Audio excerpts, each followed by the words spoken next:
se vedere la TV o ascoltare la radio. Risintonizza i canali radio e troverai anche Radio Libertà, canale 252.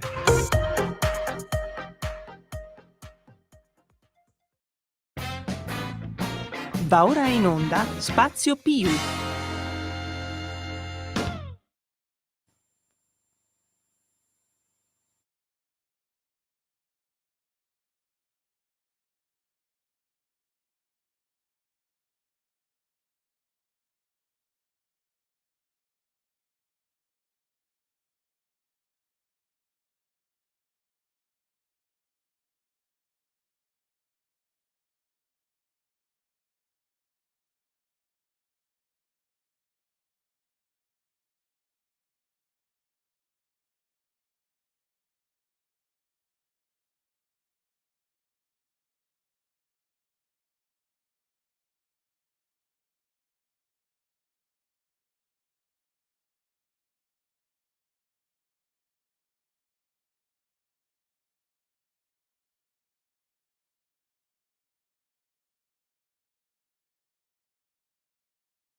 E buonasera a tutti. Spazio Più, professionisti imprenditori uniti in diretta rigorosamente da Milano, le ore 15.05 di martedì 7 gennaio 2024. Milano, ci siamo, sì ci siamo. Buona parte di voi siete ritornati, siete rientrati nel tran quotidiano della metropoli meneghina e c'è chi, come il sottoscritto, è rientrato con dei rotolini di ciccia in più.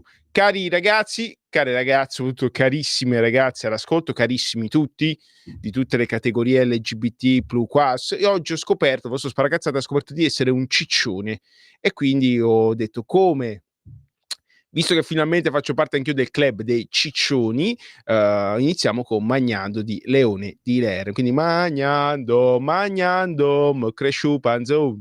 Ciccione, eccomi qua.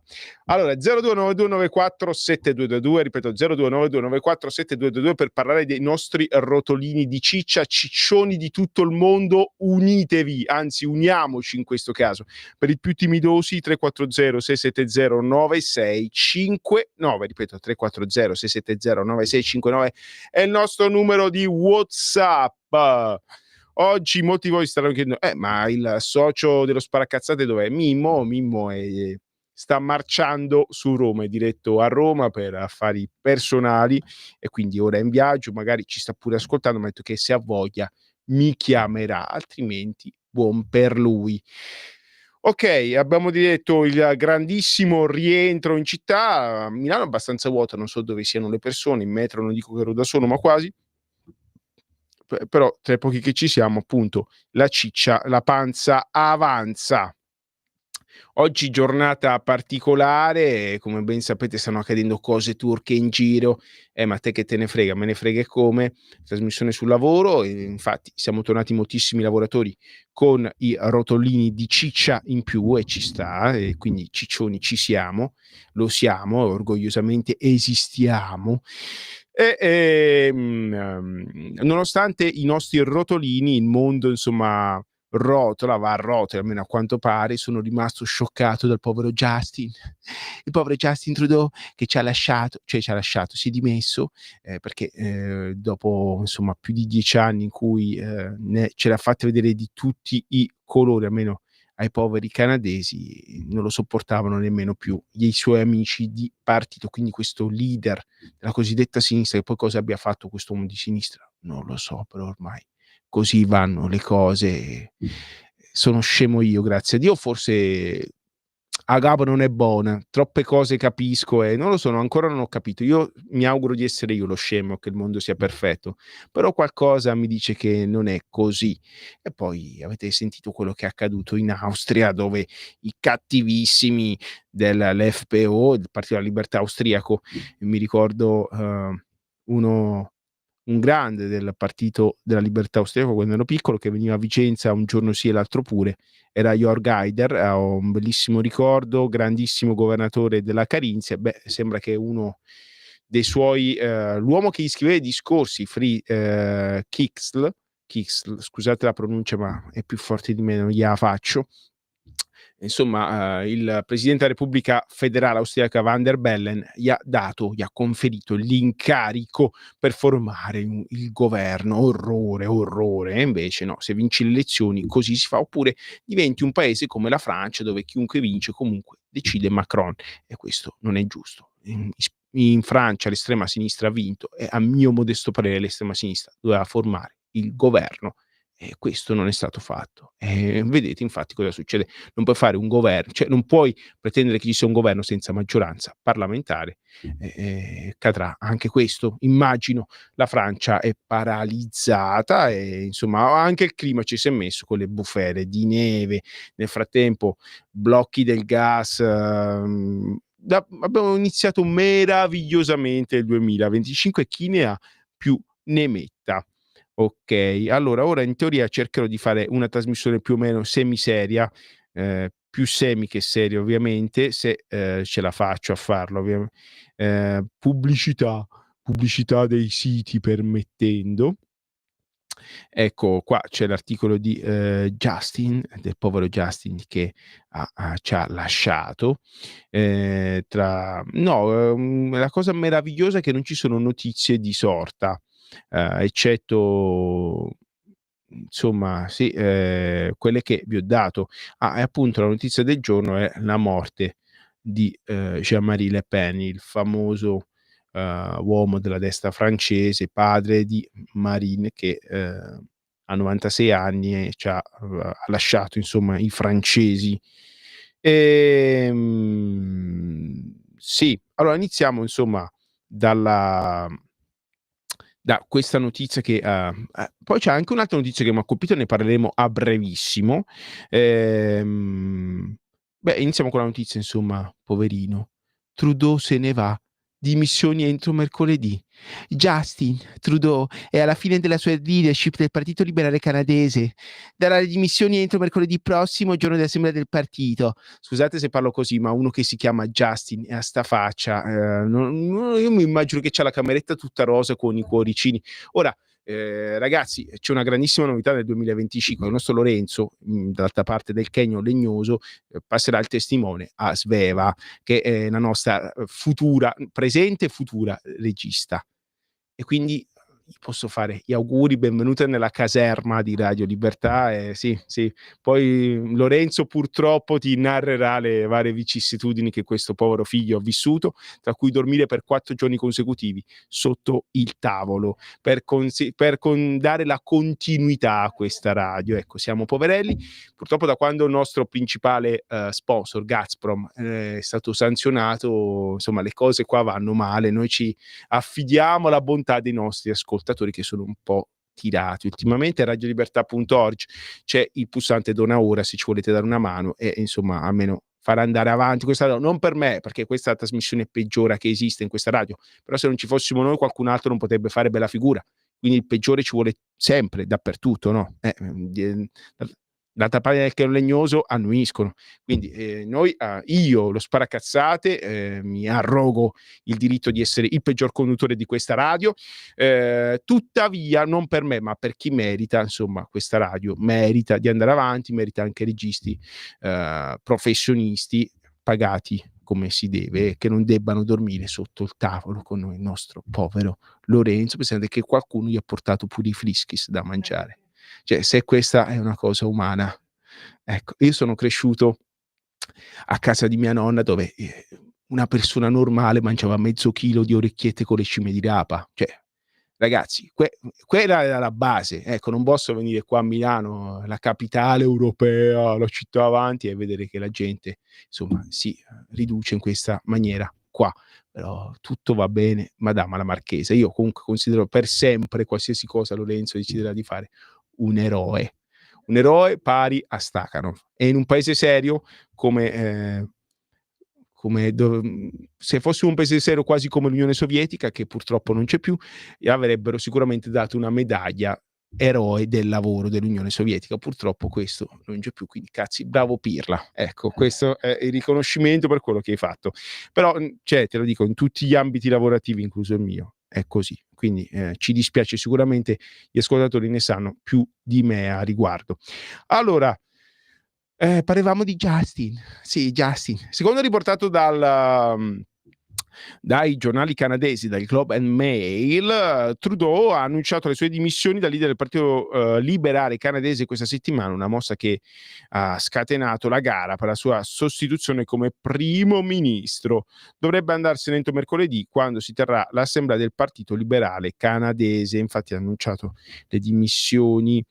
Da mesi Trudeau, cioè anche questo, cioè omen, questo è figlio di un altro primo ministro canadese che ha combinato disastri a tutto andare, non bastava il padre, è arrivato anche il figlio. Poi qualcuno dice povera Italia, poveri noi. No, ci sono paesi che stanno peggio di noi, tra cui il Canada. Non a caso Donald Trump ha detto: che cavolo fate da soli, sciogliete, venite in America, tanto siamo là, è un confine, è una certa di linea, una sorta di linea che ci divide. E in effetti se tu vai a vedere le cascate del Niagara, ora non mi ricordo se la cascata è in Canada, però si vede dagli Stati Uniti. No, la cascata è negli Stati Uniti, ma devi andare in Canada ed è un attimo passare il confine, quindi non riesco a dare torto a Donald. Da mesi Trudeau è sottoposto a pressioni da parte dei legislatori eletti nel suo partito, cioè dei deputati, affinché si dimetta. Le pressioni si sono intensificate da quando Chrystia Freeland, il suo ministro delle finanze, si è dimessa il 16 dicembre dichiarando che lei e il primo ministro erano in disaccordo sulle varie politiche di governo. Secondo una persona vicina al primo ministro, la decisione di Trudeau sul da farsi è tenuta in grande considerazione. Ovviamente spieghiamo agli amici a casa che tutto il mondo è paese, come in Italia. Quando ero piccolo, insomma, c'era una forte domanda di autonomia, se non indipendenza, da parte di alcune regioni che avevano una forte cultura, tra cui il mio Veneto. Io sono nato e cresciuto a Vicenza, città meravigliosa a cui dedico un saluto sempre del mio cuore, che parla una lingua sua, la lingua veneta, no? In Canada pure, un paese che ha maggioranza anglofona, c'è una regione che si chiama Quebec, dove insomma la stragrande maggioranza della popolazione parla francese, e questo signore Trudeau ha un'origine chiaramente francese. Ovviamente non solo in Quebec ci sono minoranze francofone, anche in vari altri stati. Ricordiamo che il Canada è uno stato federale, il cui capo di stato è il re Carlo di Inghilterra, quindi una colonia inglese. Ecco perché qualcuno mi dice ma parlano in inglese perché non si sono uniti gli americani già prima, perché là comanda ancora il re d'Inghilterra, cioè almeno in goppa la carta è così, poi quella cambia. E il Canada è uno dei paesi d'altro dove c'è una fortissima presenza di italiani che sono andati là a cercare fortuna e che hanno creato e forgiato il loro destino e la nazione canadese. Quindi saluto anche la comunità canadese che sicuramente ci ascoltate dalle Alpi all'Oceano Indiano con le frequenze digitali di questa meravigliosa Radio Libertà. Voglio anche salutare Mimmo Lucano di Monza, che ci ascolta sempre. Lui vorrebbe la mia testa, mi auguro che un giorno poi l'avrai, però non in un piatto d'argento, spero in un coccio del Lazio. Grazie Mimmo, ma vado avanti. Secondo la persona vicina al primo ministro, la decisione di Trudeau da farsi è tenuta in grande considerazione, ma comunque diventerà definitiva solo nei prossimi giorni. Dopo la rottura con la ministra Freeland, alcuni dei più stretti consiglieri di Trudeau hanno ritenuto che il primo ministro non sarebbe stato in grado di sopravvivere alle conseguenze politiche. Più di 20 deputati liberali hanno chiesto pubblicamente l'allontanamento di Trudeau e altri hanno detto in riunioni private che il primo ministro non ha altra scelta se non quella di andarsene. E infatti se n'è andato. Io qua non continuo, però attenzione, vi leggo i problemi che ha creato questo signore, astro della sinistra, non ha fatto niente di sinistra, però astro della sinistra, perché ormai la sinistra è di LGBTQ+, woke, questo è, dei diritti sociali di chi lavora non se ne parla più. Nel frattempo l'inflazione galoppa anche là in Canada e la gente sta sempre peggio, poi la gente si incazza, va a votare. In Austria ha vinto l'FPO, quei cattivoni della destra. Ecco, mi sembra di essere Tonio Cartonio oggi in radio, che vi abbiamo fatto sentire la scorsa trasmissione di venerdì. Tanto Tonio Cartonio non è morto, c'ha un canale TikTok, mi hanno detto, che è seguitissimo. Quindi un saluto a Tonio Cartonio, che ha un nome e un cognome vero che non mi ricordo. Il paese potrebbe trovarsi ad affrontare l'instabilità, parliamo del Canada, in particolare a causa di una minaccia economica rappresentata da un potenziale dazio americano del 25% sulle importazioni canadesi da parte dell'amministrazione entrante. Altro spoiler, dovete sapere che moltissime aziende americane producono in Canada perché non ci sono dazi e la valuta canadese, il dollaro canadese vale meno rispetto al dollaro americano, quindi è più conveniente produrre dall'altra parte del confine, quindi giustamente Donald ha detto qua non mi fate fessa, là costa meno produrre e mo ci mette due o tre dazi e quindi ci ha messo alla fine i dazi, ma non è solo questo, c'è l'inflazione che galoppa e addirittura dopo che si è dimesso il Trudeau la valuta canadese si è rafforzata addirittura, quindi evidentemente questo signore primo ministro aveva fatto il suo tempo, manco a farlo apposta, pure la moglie l'aveva lasciato. Quando capisci purtroppo che ci sono periodi no, è anche ora di lasciare. Io ovviamente sulla vita familiare non mi permetto di mettere il dito, tua moglie e il marito non mettere il dito, mai mi permetterò, però evidentemente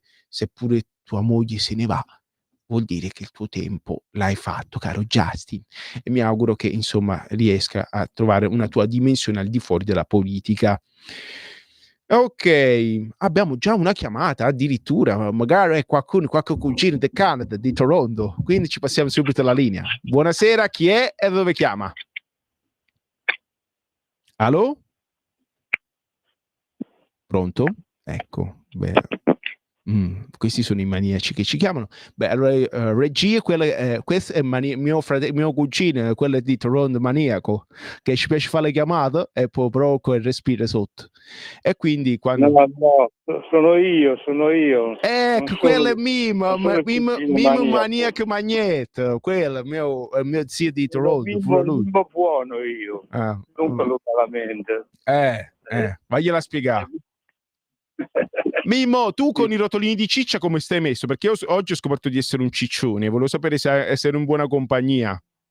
No, discretamente, sono ingrassato solo di 2 kg, ma io 2 kg li butto giù in un attimo. Beato te. Allora ufficiale, l'unico ciccione a Milano sono io. Con questo chiudiamo la trasmissione e vi auguriamo una buona serata, sempre qua su Radio Libertà. Ciao! No. Come ciao? E io? No, speravo che almeno di avere un ciccione per amico, invece mi ritrovo a essere l'unico ciccione in radio. Io vi parlo appena passato il casello di 7 bagni. Io ogni volta che passavo di qua, quando i miei figli erano piccoli, amavo dire 7 bagni, ti asciughi. Sono praticamente a uno sputo dal grande raccolta naturale di Roma. Però appunto un po' avrò concluso la mia discesa su Roma. Io faccio le discese, non le marce, perché da Milano per venire a Roma io scendo, sono vengo al sud. E quel costa anche di meno perché sta in discesa. E tra l'altro nel è stato un bellissimo sole, il cielo ancora c'è un po' di nuvole, così, ma però c'è il sole che mi bacia, perché voi lo sapete che il sole bacia bene. Ecco. Scherzi a parte. E non i ciccioni, perché a Milano è nuvolo e fa pure freddo. Ognuno ha quel che si merita, no? Giusto? Saresti potuto venire anche tu giù, però altri impegni ti trattengono. Io invece sono sceso perché ho in previsione, ho già fatto un paio nella zona dell'Orvietano di incontri con imprenditori che hanno contattato perché tu hai aperto la trasmissione parlando del Canada, dell'Austria, insomma, ma qua nonostante il governo italiano viaggi bene, nonostante tutte le cose che dicono quelli di sinistra, il governo italiano sta ottenendo dei risultati, dicono. Nonostante però, il governo dei fasci, Mimmo. Sta di fatto che appunto invece gli imprenditori che mi si rivolgono piangono sempre miseria perché dicono che sono vessati da un sacco di burocrazia. Oggi appunto ho incontrato 2 imprenditori della ristorazione, domani sono previsti incontri nel campo dell'imprenditoria agricola, devo incontrare 2 produttori di vino e uno di olio. Invece nei 2 giorni passati sono stato assieme a gente che lavora nel campo della sanità in Lombardia e ecco, anche loro si lamentano appunto perché dicono che in pratica i medici, soprattutto i medici quelli della mutua, i medici di famiglia, stanno diventando degli imbrattacarte. Praticamente la burocrazia sta complicando tutto, perché appunto parlavo con questi medici come due ortopedici e una ginecologa, dicevano che appunto ormai per ogni minchiata loro devono consumare non più fasci di cassa, perché ormai devono affidare anche ai mestieri elettronici. Loro, prima di dare una risposta a un loro paziente... Mimmo, ma da dove ci stai chiamando? Perché facciamo davvero fatica a sentirci. Sembra che stai chiamando tipo da un baccanale oppure da qualche oscuro sotterraneo della capitale. Così come mi sentite?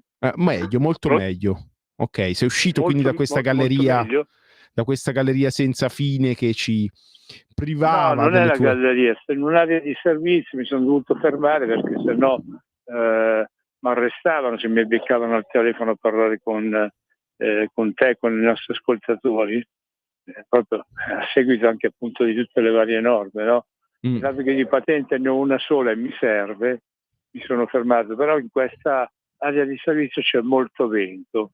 Vicino c'è anche una scavatrice che sta scavando un buco, insomma qualche cosa, e perciò se mi volete con voi mi dovete tenere. Quindi tu da bravo pensionato eri andato a vedere la scavatrice che scavava, immagino. No, non me ne fotte niente, no? Anche perché appunto penso che già raccontare alle nostre ascoltatrici e ascoltatori quelle che sono le problematiche che per esempio subisce la classe medica, perché ripeto, trasformare medici anche valenti in burocrati, in imbrattacarte, oppure comunque in schiavi della tastiera digitale, penso che sia la più grossa, enorme, medica, gigantesca cazzata. Cioè, questi appunto mi diceva appunto questo dottore, dice, guarda, io se tu mi dici che ti fa male l'anca, prima di darti una risposta però devo compilare tutto un fascicolo elettronico e il problema appunto è che il computer è lento, perciò appunto io dovrei sentire te, visitare te, scrivere su di te, contemporaneamente fuori c'ho 20 pazienti che aspettano ad entrare e che io appunto non riuscirò a visitarli entro l'orario che appunto che mi è consentito. Questo, gli imprenditori della ristorazione di questa mattina me ne hanno dette di tutto e di più e già mi immagino quelli che mi diranno appunto domani gli imprenditori del vino e dell'olio, insomma, anche se per esempio però il vino soprattutto il settore quello degli spumanti in Italia dicono tutti che non è andato alla grande ma di più e che abbiamo fottuto tranquillamente i nostri cugini d'oltralpe. Maledetti. i nostri stramaledetti francesi. Chissà se riuscirò a trovare anche qualche produttore di rane, così possiamo abbinare lo spumante italiano con le rane. Sicuramente abbiamo un sacco di produttori di Lumacan, è pieno in tutta Italia, davvero. Nelle montagne venete, sopra Verona in particolare, c'è la famosa Sagra dei Bogoni, così li chiamano, dove insomma è proprio una tradizione delle persone che abitano nella Lessinia di allevare lumache, e si faceva perché nella povertà l'unica carne che potevi mangiare era quella delle lumache. E quando la faranno questa sagra? Non lo so, ti devo tenere informato, però siamo o febbraio-marzo se non erro. Poi se c'è qualche veronese in ascolto, 0292947222 oppure 340-670-9659. Però so che è molto partecipata questa Sagra dei Bogoni. Fammi il favore di informarti, fammi sapere la data, perché dato che io sono goloso sicuramente non mi farò mancare l'occasione di andare. Se noi sappiamo i giorni esatti possiamo anche pubblicizzare la nostra trasmissione. Sì. Giusto? Beh sì, Mimmo, ti possiamo mandare come inviato, perché ormai a te piace stare sempre in giro, il sedentario sono io, l'ambulante sei sempre stato tu, io sono il ciccione di turno, quindi è giusto che vai tu a assaggiare, così magari posso recuperare qualche chilo, rimettermi più o meno in linea. Ci dovresti andare anche tu, perché le lumache non fanno ingrassare. Chi mangia lumache non ingrassa mai, capito? Va bene, dai. Dunque, senti un po', ma ecco, io poi un'altra cosa che volevo dire oggi era il discorso appunto sempre del sindaco Sala, di quello che Sala sta combinando a Milano e di quello che altri sindaci, anche il sindaco romano, per esempio, ecco, io nei giorni passati non mi è mai mancato un momento in cui leggevo o sentivo post pubblicati su Facebook o su Telegram da colleghi ambulanti. Voi lo sapete che io sono stato ambulante per un sacco di tempo, no? E praticamente c'ho tanti colleghi che mi hanno coperto di messaggi lamentando il fatto che tanti comuni non rinnovino le concessioni. Mimmo, allora andiamo avanti. Nella seconda parte della trasmissione ora dobbiamo lanciare la pubblicità. Torniamo subito, sempre qua su Radio Libertà, lo spazio Più.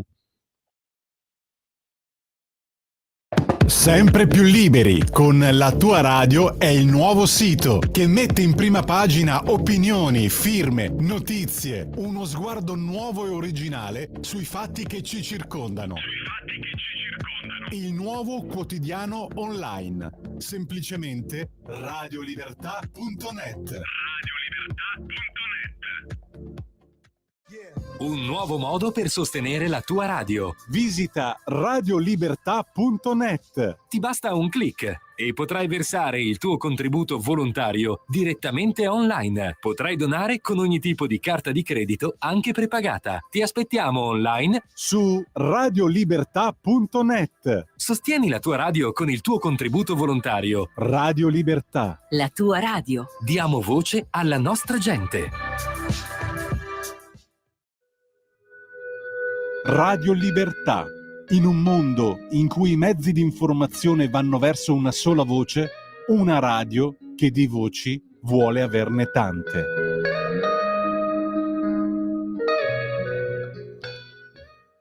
E rieccoci, Spazio Più, professionisti imprenditori uniti qua su Radio Libertà. Federico Lo Sparacazzate, Midico Lorenzo, Capitan Futuro Sveva, Mimmo Magnetta da Roma col telefono 0292947222 per chiunque volesse intervenire in diretta, mentre per i più timidosi c'è il canale WhatsApp, il 340-670-9659. Mimmo, ma arrivano subito le prime correzioni da parte degli ascoltatori. La Fiera dei Bogoni, denominata anche Marcà dei Bogoni, è una manifestazione che si svolge ogni anno il 30 novembre, quindi siamo ben oltre, mi dispiace, in occasione della festa del Santo Patrono o la domenica successiva a Sant'Andrea, frazione di Badia Calavena, nella provincia di Verona.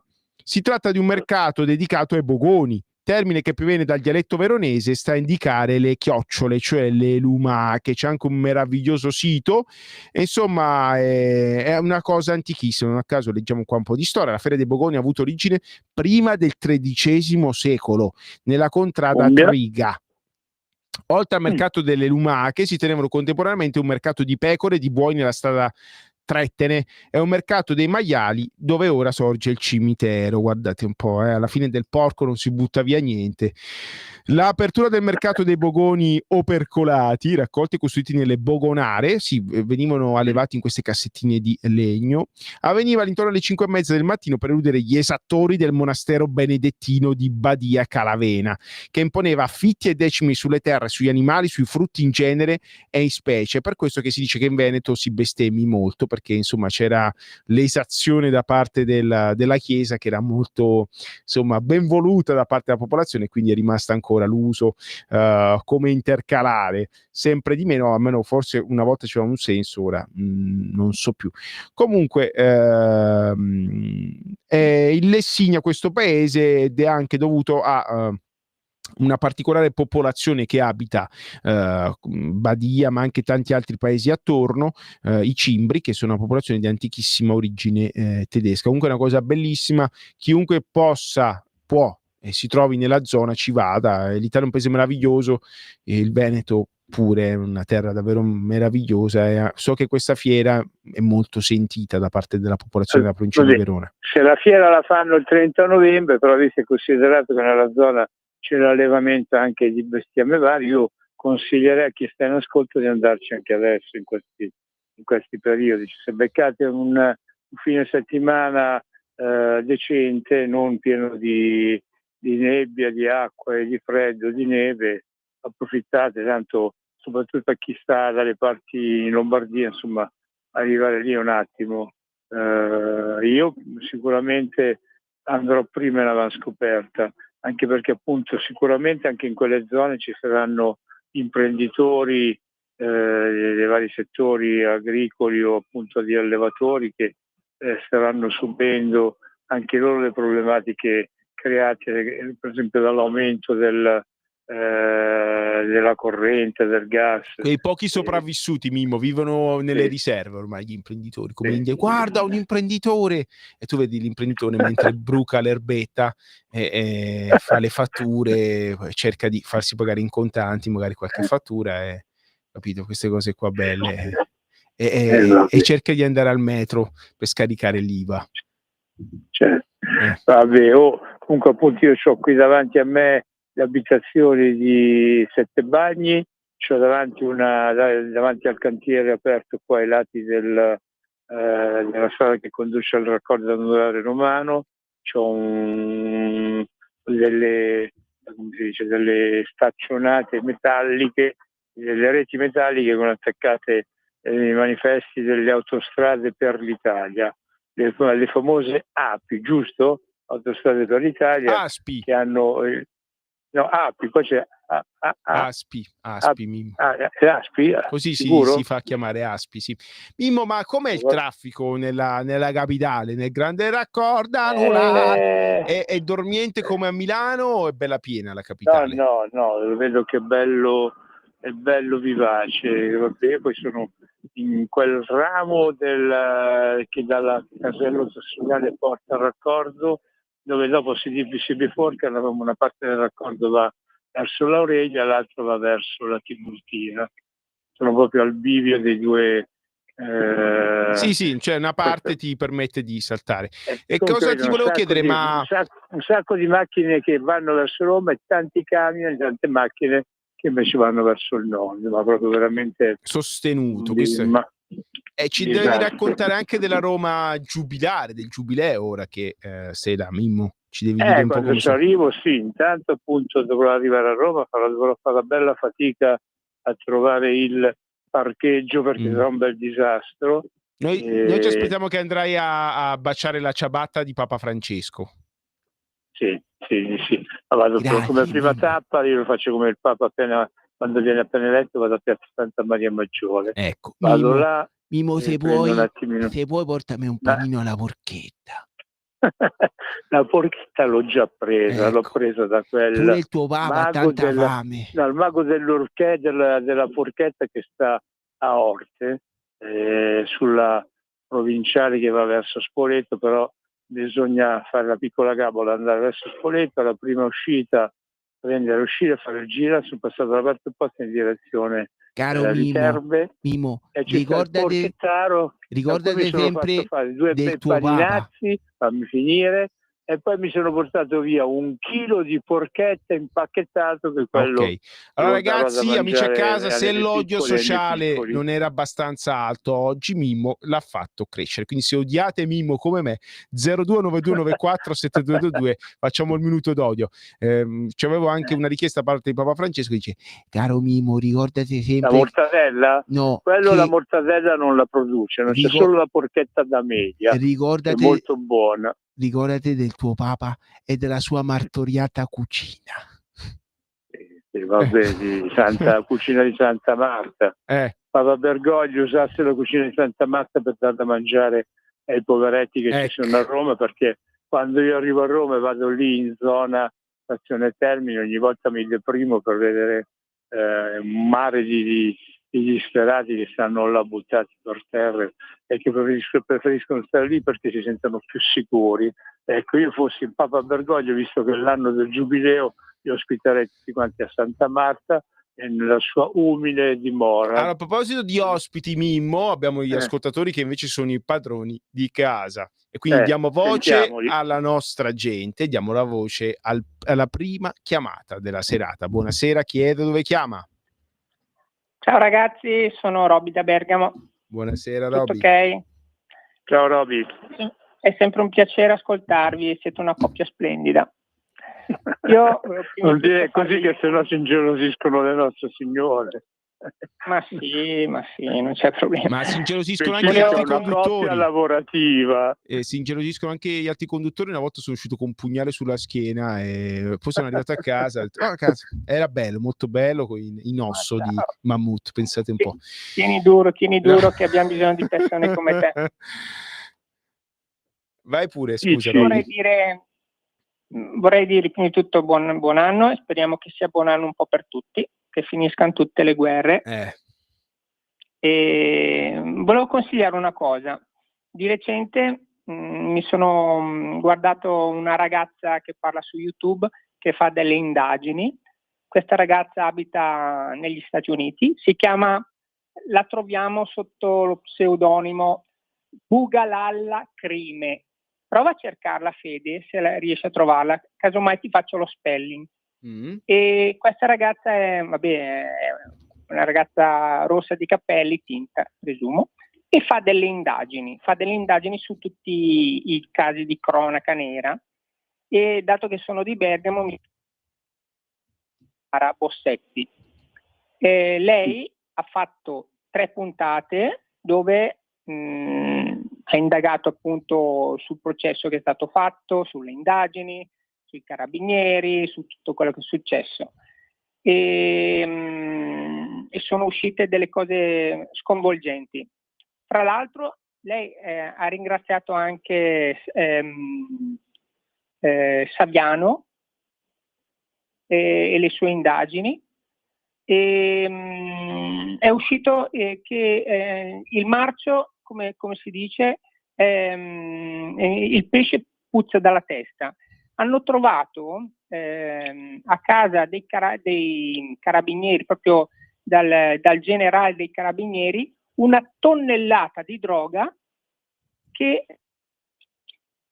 da Paolo Locatelli, che era il proprietario del centro commerciale dove i cani molecolari avevano portato le prime indagini. Sì. Dove si sospettava che Yara fosse stata portata. A Brembate di sotto, giusto?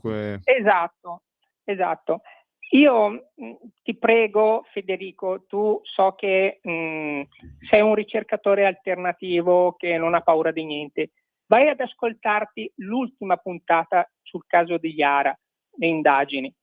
Ti viene il vomito, ti girano i coglioni, dirai: ma perché io pago le tasse? Perché ci sono tanti spacciatori e nessuno fa niente? E lì troverai tantissime risposte.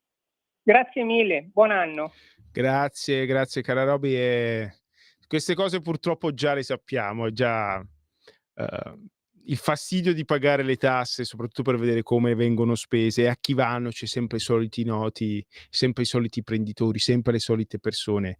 Ce l'abbiamo e ve lo raccontiamo ogni volta che abbiamo una trasmissione, almeno cerchiamo di farlo, perché non è facile anche in una radio libera, devi fare molta attenzione come si parla, perché abbiamo sempre procure all'ascolto, stuoli di uffici legali che non vedono l'ora di farti una bella denuncia per diffamazione a mezzo stampa, ma noi queste cose le seguiamo e come. O no, Mimmo? Sì, infatti per questo motivo che diamo il diritto di replica a chi eventualmente si sentisse colpito dalle affermazioni di questo nostro ascoltatore. Insomma, a me bastano le mie di denunce, condanne, anche pagate, anche perché noi dobbiamo appunto fare attenzione una volta di più, insomma, perché visto che siamo una radio e una coppia scomoda, dobbiamo stare molto attenti. Sì. Poi penso che Bugalalla Crime abbia molti più ascolti di noi, perché ha 134.000 iscritti al suo canale YouTube, quindi sicuramente più ascoltata di noi. Noi ovviamente comunque diamo sempre il diritto allora, di parola a consigliamo chiunque. alle ascoltatrici e agli ascoltatori di cercare questa signorina e ascoltare quello che dice lei. Sì, insomma. sì, assolutamente.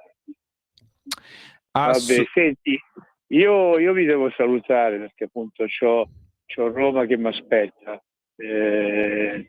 Più di tutto questo tempo che vi ho dedicato non posso darvi, che sennò vado ad incappare proprio in una cosa bestiale. Mi sono sparagnato, mi sono risparmiato quella di stamattina a Milano, non voglio bucarmi questa qua a Roma. So che lascio le nostre ascoltatrici e gli ascoltatori nelle tue buone mani e buon proseguimento, Federico. Grazie. Saluta Lorenzo, la nuova arrivata, digli che ho parlato bene di lui con il porchettaro di Orte che lo aspetta. Sì, sì. Aspetta per farne anche di lui porchetta. Pensate, non vedo l'ora di cucinarlo. Così. Vabbè, grazie. Grazie. Ciao. Buon viaggio. Ciao a tutti. Ciao. Ok, noi riprendiamo con la mia rassegna stampa semiseria, più semi che serie ovviamente, e vi voglio dare queste meravigliose notizie che non vi dà mai nessuno. Sempre da scenari economici, che ringrazio. Se non ci fossero scenari economici non potrei fare le trasmissioni. No, scherzo, comunque sarei ispirato, ma è un'ispirazione davvero questo sito meraviglioso, fatto molto bene. In Germania fallisce perfino il maggior negozio di animali. Che fine faranno 200.000 cuccioli? Della serie che quando insomma piove sempre sul bagnato. Il più grande negozio di animali in Germania e forse al mondo va in insolvenza. Per il momento salvi 200.000 animali che erano nel negozio. Ma abbiamo già un'altra chiamata, quindi diamo immediatamente la linea. Buonasera, chi è? Dove chiama? Allo? Ecco. Della serie, vabbè, io ringrazio tutti questi maniaci che mi chiamano ogni volta che parlo di animali. Ok, l'autoproclamato più grande rivenditore di animali al mondo ha dichiarato bancarotta. L'azienda, la Zoo Zayak, ha dovuto portare libro in tribunale e iniziare una procedura di insolvenza contrattuale. E perderanno anche il lavoro 150 dipendenti. Ma il problema è insomma 200.000, che fine faranno questi 200.000 animali? Da quello che fa capire questo articolo, che comunque i negozi rimarranno in attività, cercano di venderli, quindi mi auguro che troveranno una casa. Però non finisce. Germania, falliscono anche le aziende del settore fotovoltaico, sì, i pannelli, quelli che il Green New Deal, quelli che dovevamo installare tutti, quelli che appena in Italia li installi arrivano stuoli di nomadi e se li belli questi, me li metto io a casa. E quindi che succede? In Germania cala verticalmente anche la domanda di pannelli fotovoltaici e le aziende di installazione, gestione e vendita iniziano a fallire e licenziare. Ecco, poi vi chiedete perché saltano i governi, la gente incazzata, e Alternative für Deutschland vince le elezioni in vari Länder in Germania, e la destra, i populisti, l'ondata nera. La gente vive così, se perde il lavoro poi inizia a incazzarsi, e in Germania sono un pelino un po' più incazzosi di noi. Appena succedono queste cose, in passato un signore di origine austriaca che si è ritrovato a fare il cancelliere, non è finita molto bene, quindi farei insomma inviterei chi di dovere a fare attenzione, cara Europa, insomma, è ora di finire con questa austerità idiota, queste politiche economiche e ambientali sceme, perché la gente si incazza e poi qualcuno si potrebbe trovare con la carbonella sotto il sedere. Ovviamente sono molto ironico, viva Scholz, viva i socialdemocratici, viva Justin, sei il numero uno Justin.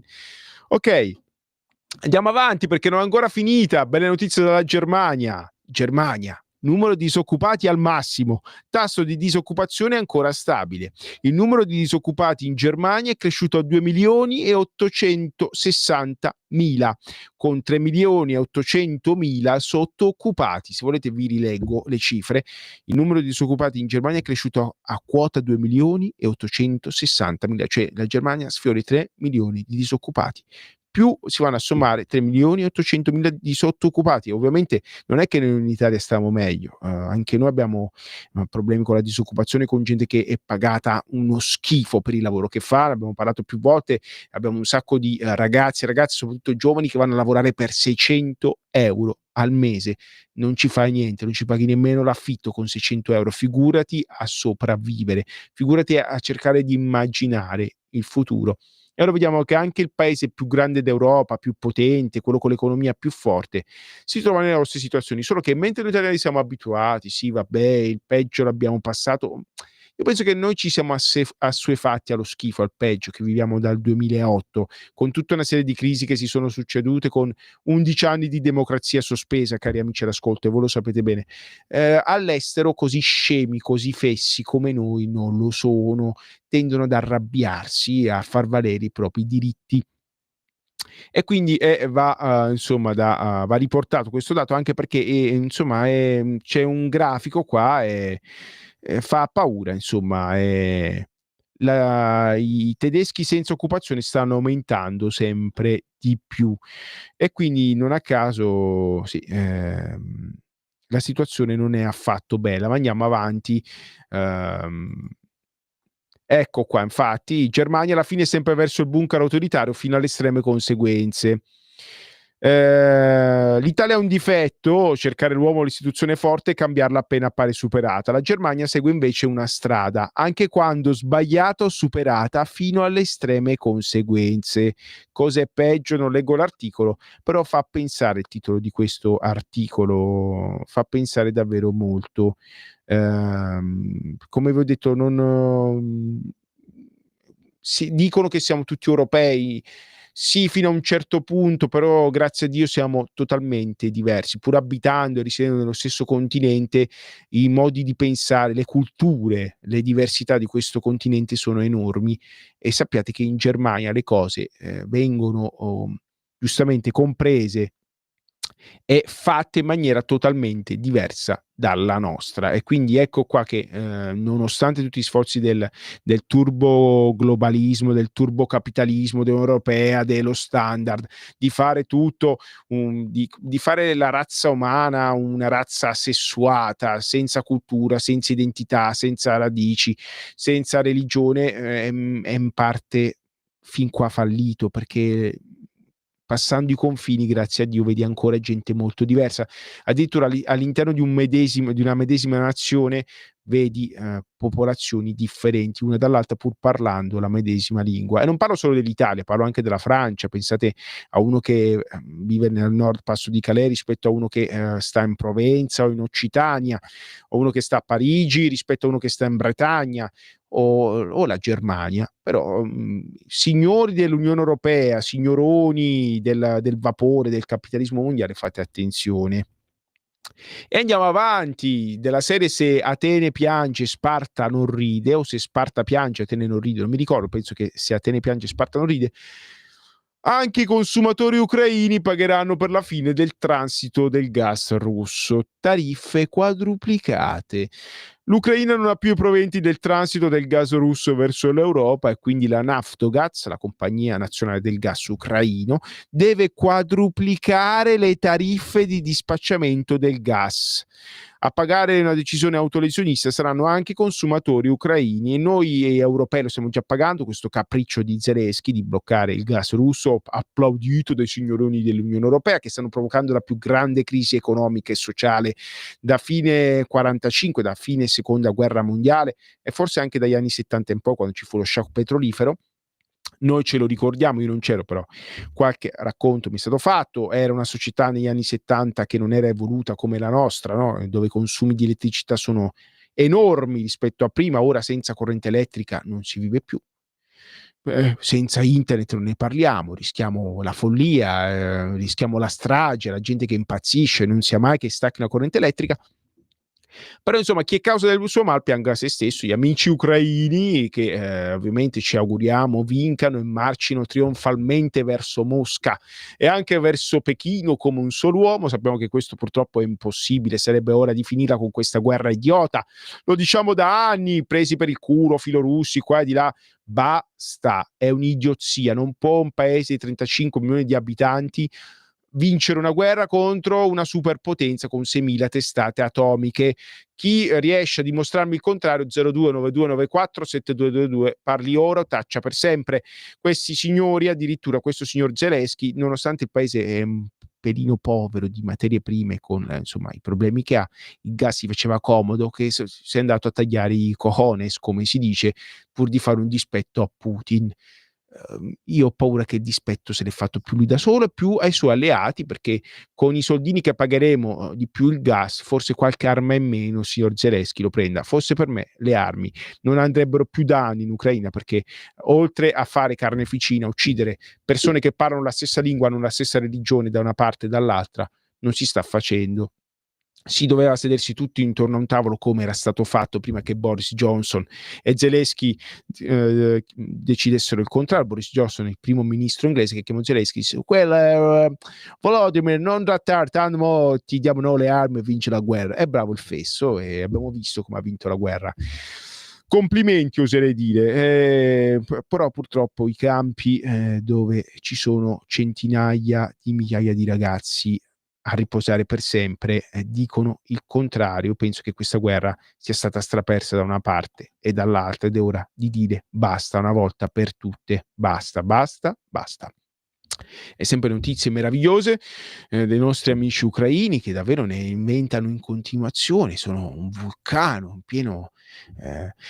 Invece di prendere il gas dove costa di meno, cosa fanno? L'Ucraina riceve il primo carico di gas naturale liquefatto dagli Stati Uniti attraverso un terminal greco. Voi sì che mi piacete, ragazzi. L'Ucraina riceve il primo carico di gas dagli Stati Uniti attraverso il terminal di Revitussa in Grecia. Intanto i prezzi nell'Unione Europea del gas vanno al massimo, ed è vero, insomma. La consegna di 100 milioni di metri cubi di gas a bordo della Gaslog Savannah è arrivata al terminal di Revitussa in Grecia venerdì mattina. E insomma, quando poteva avere il gas a pochissimo prezzo, invece cosa fai? Chiudi il transito per fare un dispetto a lui e invece fai il dispetto a chi ti dovrebbe aiutare. E poi l'ultima notiziola, e poi andiamo verso la chiusura, così chi viene dopo di me può cominciare in orario. Il nostro mitico Lorenzo è contento se finiamo in orario, e così deve essere, perché qua cani shune fess. Ecco, come dicono a Napoli. La turca Baykar, cioè la cosa che fa impressione è che l'Italia, l'euro, la liretta, cosa facevamo? Schifo. Nel frattempo si è meridionalizzato un intero paese. Quello che era di norma al sud, cioè stipendi mal pagati, perdita di lavoro, fallimento di imprese in continuazione, c'è anche al nord. Il tasso di imprenditoria è calato. Se si va nella provincia lombarda, veneta, emiliana, ci sono chilometri e chilometri di capannoni abbandonati. Nelle città di provincia ci sono negozi chiusi a go-go. Questa, che bello, l'euro, l'austerità continua. Che succede? Che arrivano i turchi e si comprano tutto. I turchi con la lira turca arrivano, una moneta svalutatissima, ma noi abbiamo l'eurone, cosa vuoi che sia, ma ho visto i risultati dell'eurone. La turca Baykar, nota per i droni, acquista Piaggio Aerospace. Non rileggo, la turca Baykar, nota per i droni, acquista Piaggio Aerospace. La turca Baykar, nota per i droni venduti in tutto il mondo, acquista Piaggio Aerospace, un importante pezzo della storia aeronautica italiana in crisi da alcuni anni e con contratti con la difesa, col Ministero della Difesa italiano. Ragazzi, vorrei leggervi tutto l'articolo, però questo vi fa capire che siamo in un'enorme truffa chiamata Unione Europea. La gente si sveglia e si incazza perché questi, oltre che a fare guai e danni, è la guerra in Ucraina, è il Covid, è l'austerità, è il Green New Deal, è il fotovoltaico, non ne combinano una giusta, stanno devastando un continente. Prima la crisi era da noi, da questi paesi dell'Europa meridionali, PIGS qua e di là, ora la crisi è arrivata al centro, al cuore dell'Europa. E come diceva appunto Shakespeare, c'è del marcio in Danimarca. È proprio vero. Grazie a tutti cari amici dell'ascolto, mi invito a restare sempre qua sulle magiche frequenze, magiche frequenze di Radio Libertà e seguire con attenzione il meraviglioso palinsesto. Cari amici ciccioni, grazie a tutti per l'ascolto. Se potete calate un po' di peso perché la ciccia si sente e io ora che vado a prendere la metro ho quasi l'affanno. Ciao!